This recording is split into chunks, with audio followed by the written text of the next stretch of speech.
Well, good afternoon, everybody. Good afternoon.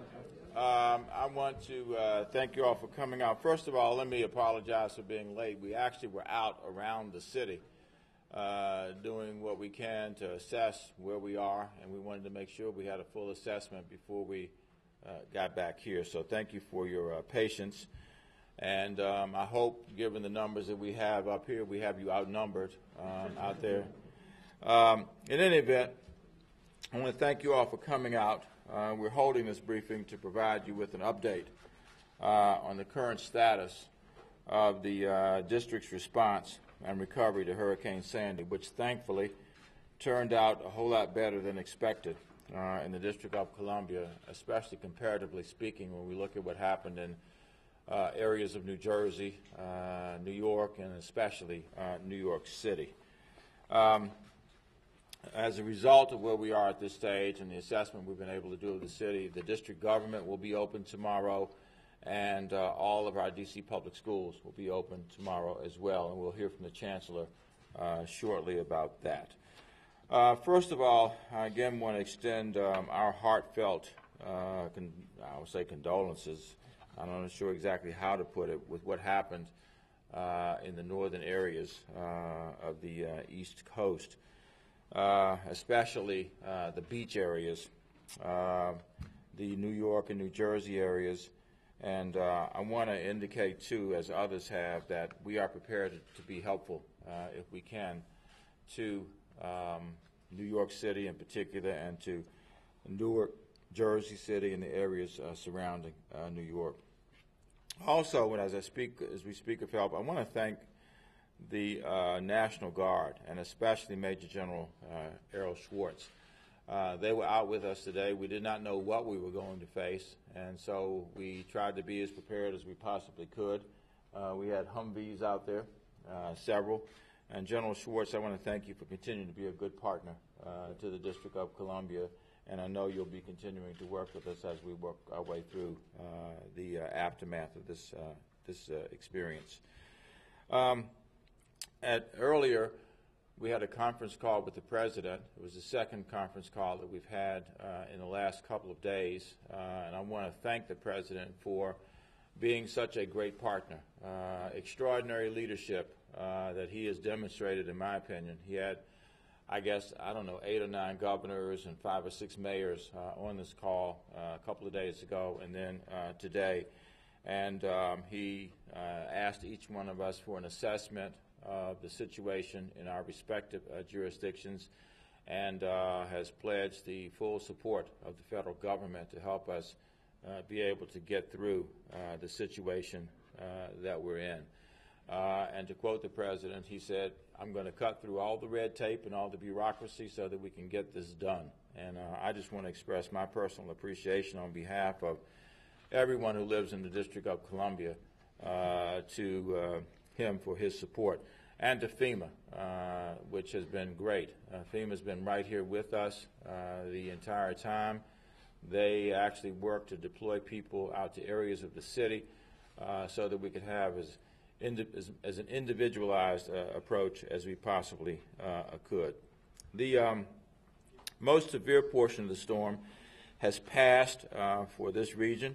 Winds and rain will gradually subside throughout the day. The forecast, continued rain throughout the day, and new precipitation between 1/2 and 3/4 of an inch is possible. Our main threats for Sandy are continued flooding from heavy rains and continued wind that may gust up to 40 miles an hour. Right now the winds are blowing at about 20 to 35 miles per hour. A huge concern is flooding from rainfall, swelling the Potomac River, and we rode past there, and you can see it. For those of you who have been past, you know what I'm talking about, as well as its tributaries, which could crest 9 to 11 feet at a high tide tomorrow night. So we need to be mindful of what could happen over the next 48 hours. We'll share more information about that as we gain additional information over the next 24 hours. I also took a ride through Bloomingdale, a ride and a walk, and the area appears to be in good shape. There were a number of steps that were taken by lots of people to address that. DC Water, where's George? We'll hear from George shortly, but I want to thank DC Water for the work that they did. We were able to work together with DC Water, DPW, to clean out the catch basins, to make sandbags available to people, to knock on doors and do everything possible in order to be able to mitigate the situation that could have existed in Bloomingdale. And I saw no flooding at all in Bloomingdale. So, gentlemen in particular, I want to thank you all for what you did. I know the people of Bloomingdale are very thankful also.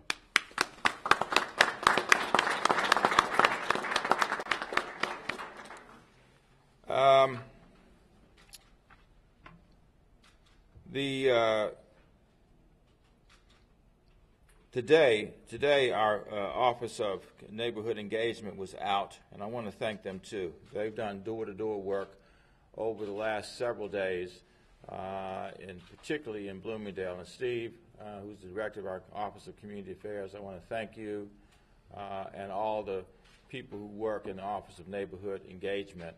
And you all were out with us this afternoon walking through communities as well. So please convey to the one team how much we appreciate the work that they have done. With respect to shelter, overnight we sheltered a total of 107 people at 5 DPR facilities across the city. 86 as of 11 a.m. There were still 86 people who remained in shelter. Human services staff are working with those folks to help them get back home or into family shelters. Some of the people who showed up were homeless people, not because of the storm, but people who were in a circumstance of being homeless at that point. Others were people who came because they had lost power. We should be able to clear out all the shelters today and get people back home to a family shelter or wherever. Also, Dr. Levin, we want to thank the Department of Health and others for making sure that the dialysis centers were properly addressed during this time as well. In terms of trees, we had 236 calls that came. Only 187 were actually trees that were down. The remainder were limbs and debris. Crews have already been out. It's a simultaneous process of assessing damage and actually beginning to correct some of the damage. I saw trees being removed while I was out. There was a huge one right off 12th Street and another one, a huge one on Calvert Street that we saw as well. As a matter of fact, I think it's somebody who has done a lot of health work, Dr. Lewin, who I'm sure you probably know. He's a cardiologist and also had the experience of a tree coming down into his home. No damage done to his home. Also, I want to thank PEPCO for the work that they have done. I don't know what they could have done better, to tell you the truth. I don't know what the numbers are down to now, but around 10 o'clock this morning, they already were down to, I think, 3,400, and it's probably come down even lower, 2,000, down to 2,000. It's phenomenal. It hasn't even been 24 hours. So just as some of us have expressed our views about performance in the past, I think it's also fair and it's important to say that I really think that PEPCO is ready. PEPCO has done a great job, and I want to thank you all for being good partners in helping us get to where we are at this point in the city.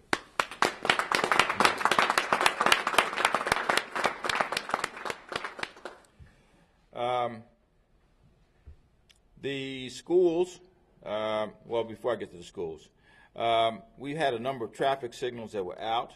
At last report, there are only 2 signals that remain out, and all the flashing lights have now been fully restored. So DDOT, where are you, Terry? DDOT gets it done, man. And I want to thank you all for moving so quickly to get all the traffic lights restored and the other work that has been done as well to bring the city to where we are. I want to thank DCRA also. We had a situation in which there was an abandoned home, blighted, I guess is probably the best way to describe it, on Rhode Island Avenue. And as a result of it having sat for so long unattended, it actually was creating conditions that water was going into the home next door. And DCRA sent an inspector out last night to inspect the home, and I happened to have talked to the resident who was next door today, Nick, and he's very grateful for the work that you all did and will do to get this situation fixed. And that's the kind of customer service I think we need to continue to demonstrate in the city. So thank you also for what you did to make that happen. Thus far, assessments at schools and government buildings have discovered nothing major beyond some high water. Many of the charter schools were closed the last couple of days as well, and we expect them to open tomorrow. We hope they will. That's their decision, of course. In addition to that, libraries, every library will be opened again tomorrow. There's no damage in any of the libraries. Metro opened again, I guess about 15 minutes ago. They have a Sunday schedule that they are following, and I'm sure there's every expectation that they will have a full weekday schedule tomorrow. We know that residual effects of the storm are still possible. Anyone out traveling today should allow extra time because of possible detours due to downed trees. We're trying to get the trees out of the conveyances first. Also, I see Ron Linton, the Taxi Cab Commission had declared an emergency, which meant that $15 could be added to fares. The idea was to create an incentive for there still to be some public transportation when Metro was out, you know, and driving conditions were difficult. That has now been lifted as well. Is that right, Ron? Okay. All right. The district government, we think, was ready for this. I think there were three factors. I think that one, I think also having so much advanced in information. One, the residents of this city who really, I thought, did a great job of following the request of staying off the streets thoroughly. The private sector, the utilities, I thought did a great job in working with the city to make this a reasonably successful experience. And I really want to extend my appreciation to all the agencies of government that really came together, worked extremely well to get this done. Everyone knew her or his job and really worked as part of a team to get us to where we are today. Not even a full 24 hours since the storm was upon us. I want to thank the media also. Yesterday, we were engaged all day long trying to get the word out to people, and the media couldn't have been more cooperative in giving us an opportunity to talk about what we were doing in the city, what the challenges were, and you know, how we were faring with the conditions that we were facing. I think you all know that I declared a state of emergency in the district and sent President Obama a letter.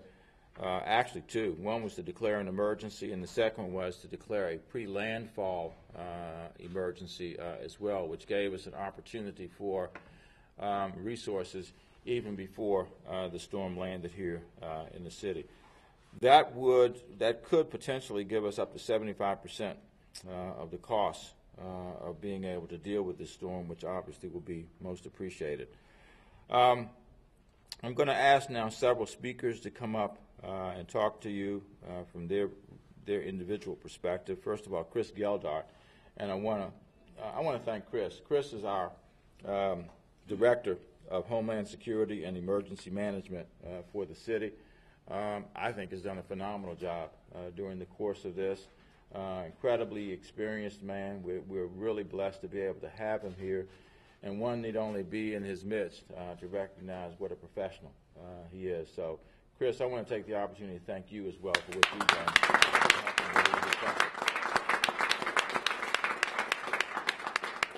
In addition to Chris, we're going to hear from Bill Howland, who had a major responsibility during this whole effort.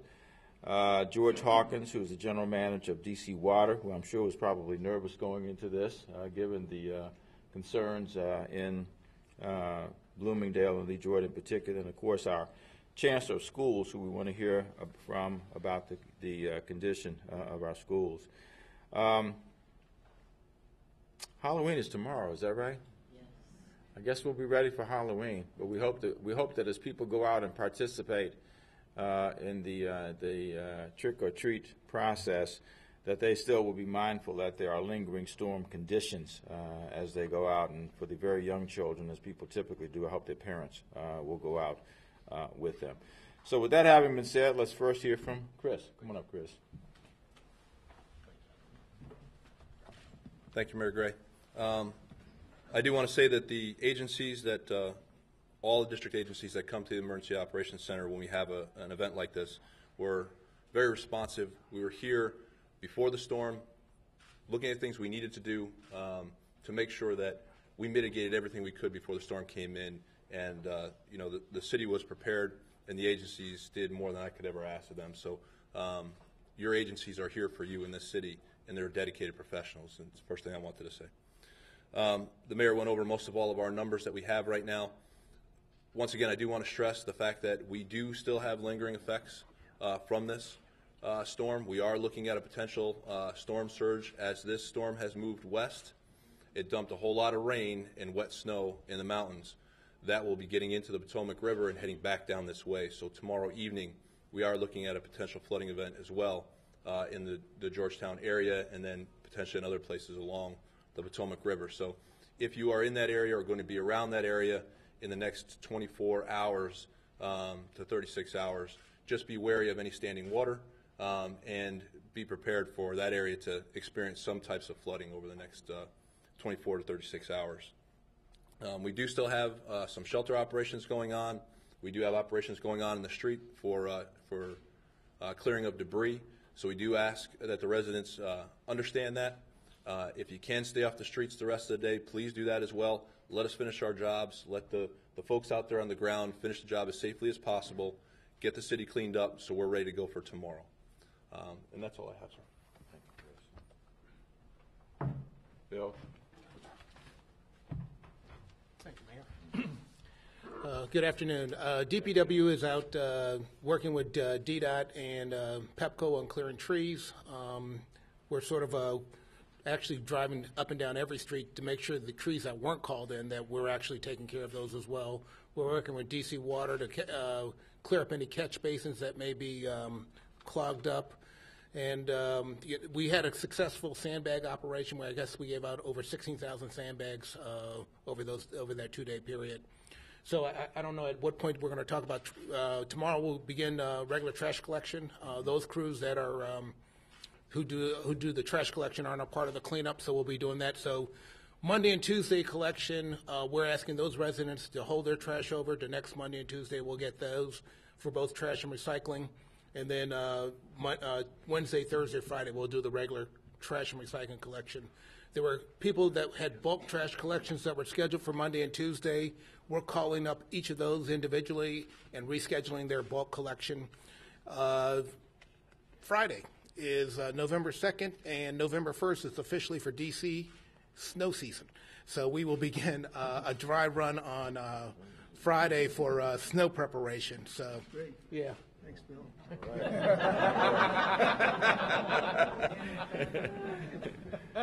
Yeah, for those who, let's do Terry, and then we'll do you, George.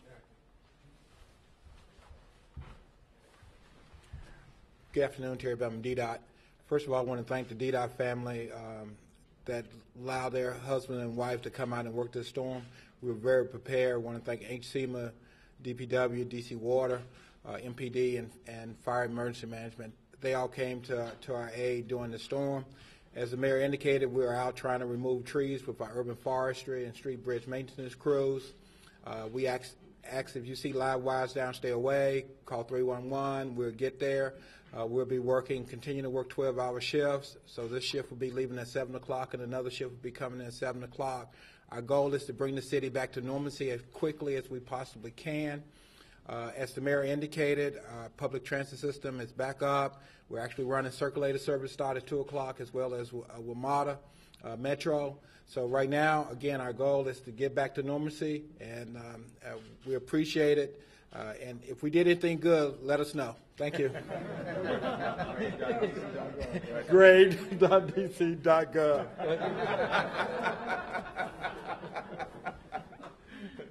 All right, George.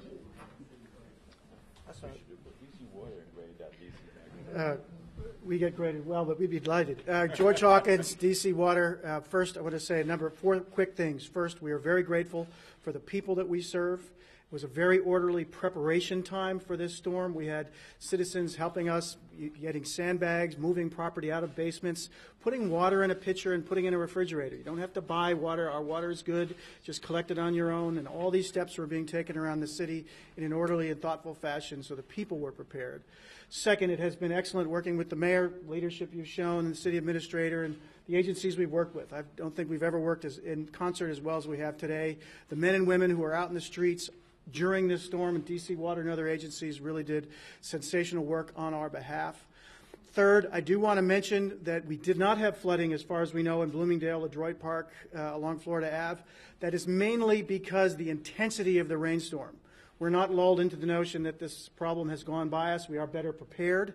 The issue that we face is how fast the rain falls as opposed to the total amount. And we were fortunate in this case not to have rainfall intensities more than 2 inches in an hour, which is what's been causing backups in the past. So we will continue to monitor those steps. Into the future, we will continue to clean storm drains with the city. The drinking water is safe, was safe throughout, as is our operations at Blue Plains for the Potomac and the Chesapeake, and we're delighted to serve and be part of the team. Thank you. Before we hear from the Chancellor, I'd like to ask the gentleman from PEPCO, Michael Sullivan, if he would come up and give us an update on PEPCO operations. And then I want to hear from the city administrator, who obviously has overall responsibility for the cleanup operations and has been involved in some of these meetings, some of these task force operations now for a number of weeks. Mr. Sullivan.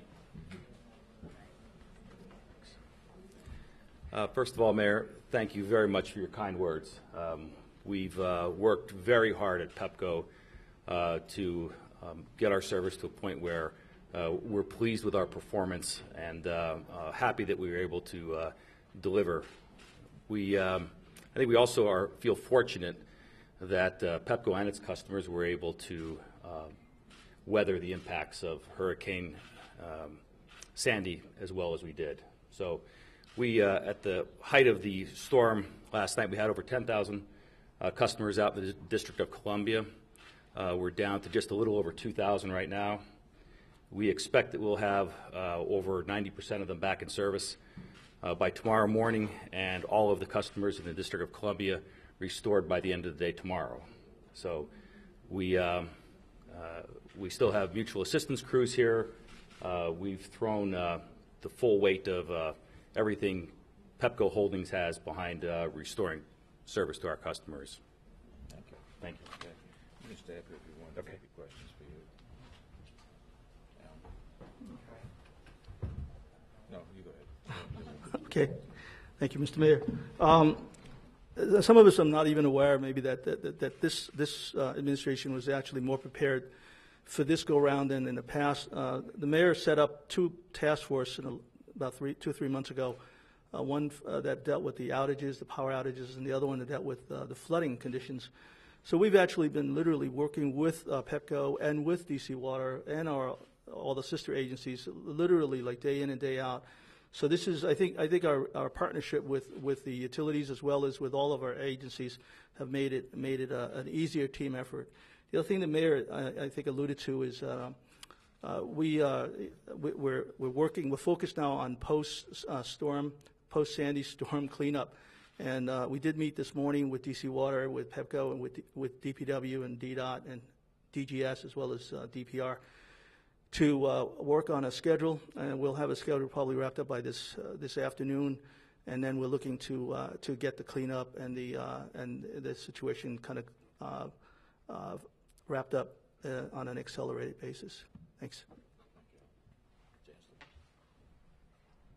We're excited that DC Public Schools will be open tomorrow.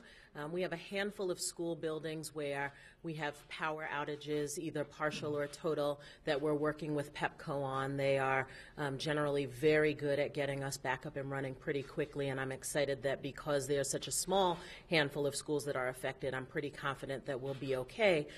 We also have some flooding and some leaking issues in a handful of our schools, but system-wide we will be open tomorrow. If we are not able to rectify the situations by today, we'll make some announcements later on this evening around which schools might not be able to close or what kind of emergency preparations we have in place. But right now we're fully expecting to be open system-wide. I also want to take the opportunity to thank our custodians and our school operations staff who are out in our buildings working with the Department of General Services, who is a tremendous partner to us on our facilities. Those are the folks who are in there getting it done now, and I also want to, I hope that the city recognizes, I've gotten a number of emails from parents saying, please open schools tomorrow. And so I hope you will, I hope our parents will recognize the important job that our educators do every single day, all day, and smile and hug your teachers when you go to school tomorrow. Thank you.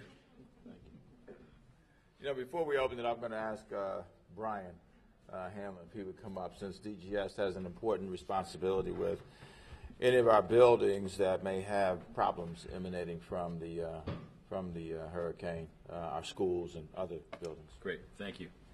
Yeah, we were able to take advantage of the time that we had before the storm came to get out and do some preparation on the sites, and of course grateful for all the great cooperation from our sister agencies and Bill Howland getting us sandbags and things of that sort. We did, however, have a number of sites that have water infiltration, especially when you have a wind-driven event like this. It's going to tend to find its way in different places. So we have, I think, about 6 sites, 6 school sites that do have some water issues, and we've got teams out there now that are drying carpet and getting things remedied. So I believe we'll be all set by the end of today. Thank you. All right, we'll open up for questions. Yes. Martin DeCaro from WAMU 88.5. Was it necessary to shut down everything today as yesterday? Oh, I absolutely think so. We couldn't predict what the conditions would be today, and frankly, had we opened up the city, we would have had lots of people all over the city. Metro obviously wasn't even opening up until after the afternoon. I think it has markedly facilitated our cleanup operations, with trees down in some of the streets, people trying to traverse those streets. So I have absolutely no reservations about having had a second day of the city being shut down. Tom? Can you talk a little bit more about what President Obama said directly to you in regards to the district? And also, I understand the jurisdiction, I think North Carolina offers some help, and you mentioned that New Jersey and New York needed it more. Can you talk about those 2 things? Yes.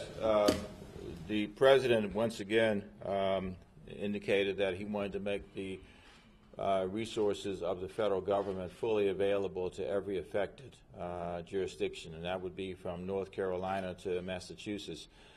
I think there were probably 10 or 11 governors who were on the phone. There were, I think, 6 mayors who were on the phone, and the president couldn't have been more of a leader, first of all, and he couldn't have been more cooperative and supportive of the circumstances that the jurisdictions found themselves in, which obviously vary in severity at this point. But he did make the statement. He said, we're going to cut through red tape and bureaucracy so that we can get this done, because this is more important than being able to ensure that a particular document is executed in a particular way. He once again charged his FEMA director with working closely with all the affected jurisdictions, and we've seen that. We saw the same commitment being made on the front end of this storm, and we certainly saw the evidence of his commitment in what's occurred over the last couple of days. Yep. Any update on early voting, when that would resume? I think it'll resume tomorrow. And I've talked directly myself with Cliff Tatum, who is the director of the Board of Elections. you know, it indicated that they really needed to make some modifications in how the equipment, the apparatus was deployed also, because the weights, as we understand it, were quite substantial for people.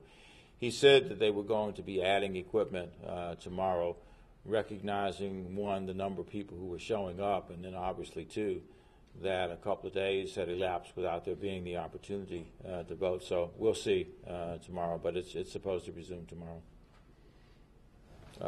Here and here. Can you tell us with the possibility of flooding coming the next couple of days, does that pose any threat to homes or businesses, or is this mainly park areas, and what preparation is being done ahead of that possible flood? I think it's mostly the park areas that would be threatened. I mean, we've got the Potomac, which could be cresting. I don't know, Chris, you want to come up and talk a little bit in more detail about that? Absolutely, thank you. Sure.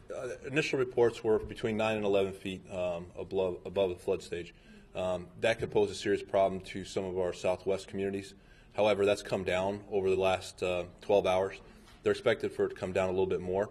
So really what we're looking at right now primarily is, as the mayor said, the Monument Core area down by Main Avenue in that area around there. So we're hoping that that stays and that this will just be a localized to close to the Potomac, but we're watching it very closely. Mayor, in your mind, after looking throughout the city, in your mind, what was Sandy's biggest impact here? The biggest impact? Well, I think we obviously had many trees that were felled as a result of the winds and the rain. Some of we still are assessing at this stage, but if you ask me right now what it was, I would say the trees that have come down and the damage that has been done as a result of that to some cars, to some homes, obviously. I don't know if you all saw the tree last night. There was a tree that came down in Northwest. When it tipped over, the diameter of the tree was, I think, twice the size of the reporter who was doing the story. And if that reporter was 6 feet tall, it was 12 feet. It was huge. There obviously are other impacts. I mean, we've had, water damage that's been done. We had some people who were at least temporarily displaced and obviously were inconvenienced as a result of that. We've had, customers who lost their power, albeit temporarily, quite temporarily in this instance. But again, not to be redundant, but I think the trees that have come down is the biggest impact. And also, frankly, I think it's an opportunity for especially the city to demonstrate its ability to be able to deal with these kinds of unusual events. And I'm really proud of what the people have done, working in concert with our private sector partners. Sounds unlikely that you'll be ordering any evacuations then, based on the flood forecast. Not today, unless the conditions change markedly. That will not happen. You mentioned New York, New Jersey. In your conference call with the president, with the governors and mayors, has anyone directly requested assistance from the district government, from other cities, and what are you looking to offer them in terms of help? No one requested assistance. Governor Cuomo was on the call. Mayor Bloomberg was on the call. They gave us a thorough assessment of the conditions in New York State and in New York City in particular. We heard from Governor Christie also. We heard from Mayor Booker. We heard from the mayor of Jersey City. I think everybody, including us, offered assistance. But we were trying to be sensitive enough also to say we want to be of assistance, but we want you to tell us what you need. We don't want to be an impediment or an obstacle to progress. So we are here. We're perfectly prepared to help, as everybody else said, but give us some direction as to what you want. And I think the president wants that coordinated through FEMA, which makes perfect sense, that others who are willing to step up, let FEMA organize that with the people of New York City and the people of New Jersey. Yes? Can you talk a little bit more about what you all did to assist the homeless population? What we did to assist the homeless population? Well, people who were displaced because of the storm, we opened 5 shelters. They were Deanwood, Bald Eagle, Emory, Guy Mason, and North Michigan Park. West originally Turkey Thicket and North Michigan Park. By the way, we had, I think, more shelters in the area than any other jurisdiction that were open. and people could go to any one of those shelters. And of course, with respect to the, I guess I'd say the chronic homeless population, we had extended outreach efforts on the street to do everything we could to get people off the streets under the leadership of David Burns and the Community Partnership for the Prevention of Homelessness and others to get people off the street. So, you know, from where I sit at this stage, it looks like it was successful. Were there any storm-related fatalities or injuries? None that I know of. Mark? For Chancellor Henderson, what do these 2 days mean for makeup days come August? Should we have snow? Where are we in? So we, right now, with the second day, we actually start to eat into our snow days. We have some days built in at the end of the school year to accommodate. We're going to try to be as flexible as possible in working with the teachers union and our operations people to figure out how the calendar is affected, but it will really depend on how many more days off we have. So does that mean, as of right, if no more days were missed, would they have to make up? It means if no more days were missed, we'd have to make up 1 day, and that's actually already built into the calendar. That would mean there's not an extra day. There are contingency days built onto the calendar, so we would activate those contingency days. 1 so far. Mayor? Mayor, this was a rough go with PEPCO and flooding this past year. This storm didn't really create any of those problems. What can you say to folks who might think that these issues end up on the back burner because we had a good experience this time around, and that we haven't lost sight of fixing those issues? I think there's no chance that this would end up on the back burner. I'm certainly won't for PEPCO. My sense of it is they worked really hard to try to address the disappointments, I'll put it that way, of the past. And I can't imagine that there would be any stepping back from that commitment. And there certainly won't be any stepping back from our perspective. Remember what the city administrator said. We've been working with PEPCO now for, I guess, about 2 months on a task force that will have a report not later than the 31st of January on what we can do to improve reliability and then to go forward and implement that. The same thing with Bloomingdale, for example, where that's been the most significant flooding problems in the city. There is a Bloomingdale Leroy task force working with the council member McDuffie in Ward 5, with the citizens there, with DC Water and other agencies of government. That report is going to be at the end of the year. Is that right, Alan? Mm-hmm. And that will look at what we can do to mitigate, correct the circumstances that exist around flooding in those communities. So, if anything, I think that this has probably bolstered the spirits of people that this is not an insoluble problem, that we can get it done. Mark. The Department of Health. Somebody up there from the Department of Health. Yes, we still have a Department of Health. It's good to know. What is your advice to residents? There's a lot of people who are going out now to get a look-see, and they're taking their kids and their dogs down to creeks and rivers, and you know this was a pretty major CSO event. What's your advice to people as far as staying away or not contacting the water? Well, I think as the mayor said earlier, this is not the time to actually go out onto the streets. Let the city government begin to do its job in the final cleanup. But clearly, as you heard, that there may in fact be a surge of water coming down from the mountains. So this is not the time to take your kids anywhere near running water, because you really don't want to have some loss of life in that situation. So that's what we advise of the residents. Specifically to the CSO event and the contamination of the water as a result of that. In contamination of water, we always say to people, once we know there's contamination, you need to ensure that you start boiling water. You should have already put aside some water in case there would have been a larger emergency going on, and I think DC Water will be able to help us more on that. Yeah, I want to emphasize that the water supply for Washington is safe and will continue to be safe. No operations at the aqueduct or water treatment have been affected in a negative way in this storm. We have had CSOs. What CSO means, combined sewer overflow. So it's a combination of sewage and rainfall, which is flowing into the rivers because the pipes aren't big enough to handle that scale of flow. And you're exactly right. Nobody should be near the waterways for a whole slew of reasons. It's public safety. The water is high. It's rushing fast. It's also dangerous. So until we can make sure that the water levels go down, the CSO system will reorient itself fairly quickly within the day. of the system will be back into capacity. But people should stay away from moving water for at least the next 24 hours, probably 48. But the water supply in the city is safe. Mr. Hawkins, could I follow up while I have you up there? Sure. A lot of people that I talked to out in the neighborhood over the past 24 hours, Bloomingdale particularly, really believe that because the neighborhood did not flood this time around, that the problem was fixed, that there was something that you're not telling people about, or that there was a clog, or a switch, or a valve, or and they really are saying this, Sure, no, that you know, there was so much rain and we saw flooding elsewhere that clearly this problem was fixed, and you're just not telling them. But what do you say when you hear that?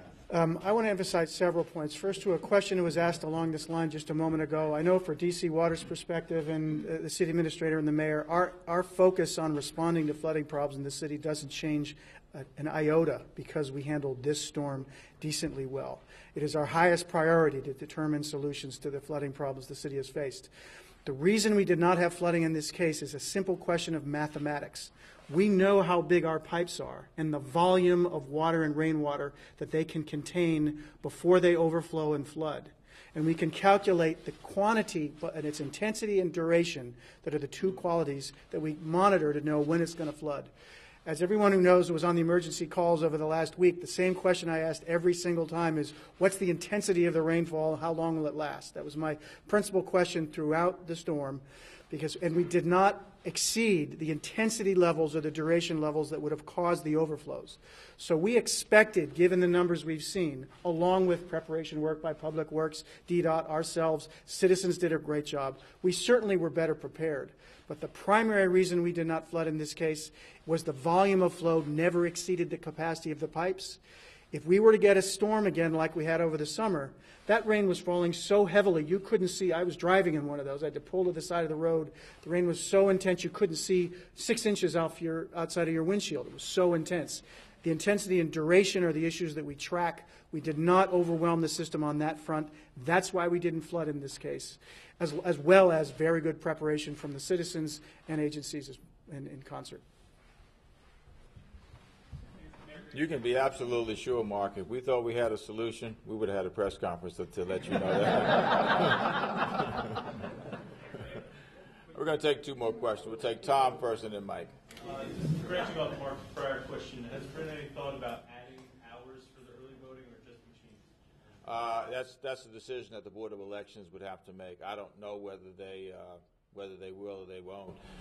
We should remember, too, that until a couple of years ago, I think we had no early voting. All the voting was taking place on, Election Day. So this is a new process, and it's given whatever hours we've added have been extra hours for people to have the opportunity to exercise the franchise. Mike, you get the last question. With the district government being open tomorrow, a lot in the private sector want to get their businesses, their shops up and running. With Metro now running as of 2 o'clock, is there a message to the private sector? Is it business as usual as of right now in the city? Yeah, I mean, I would expect, the private sector being motivated to do business, that they would welcome the opportunity to be open fully tomorrow. We would expect them to be. Today? To be open today? Oh, I don't know. People will have to judge that for themselves. I mean, if you're talking about office operations, for example, I'm sure they would not be. It may be some of the retail establishments that would be open. Some of them actually never closed. There were some that were open even yesterday. You don't have concerns about them getting in the way of utility crews, of tree clearing crews? At this stage? No, not at this point. I think whatever's going to be open today, Mike, has already been open, and it has not at all impeded our ability to clean up the trees, which is the biggest challenge for us. The concern I had, too, with the trees was that traffic actually would be impeded because there were some streets and some alleys that were blocked.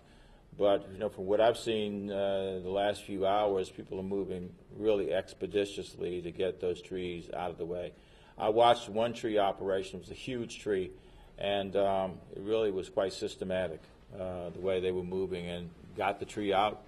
I was there for about 30 minutes, and they got it done and over with, and moving on to the next one. In fact, the folks they were there talking about planting the next tree because they gotten the other one cleaned up. Thank you all very much.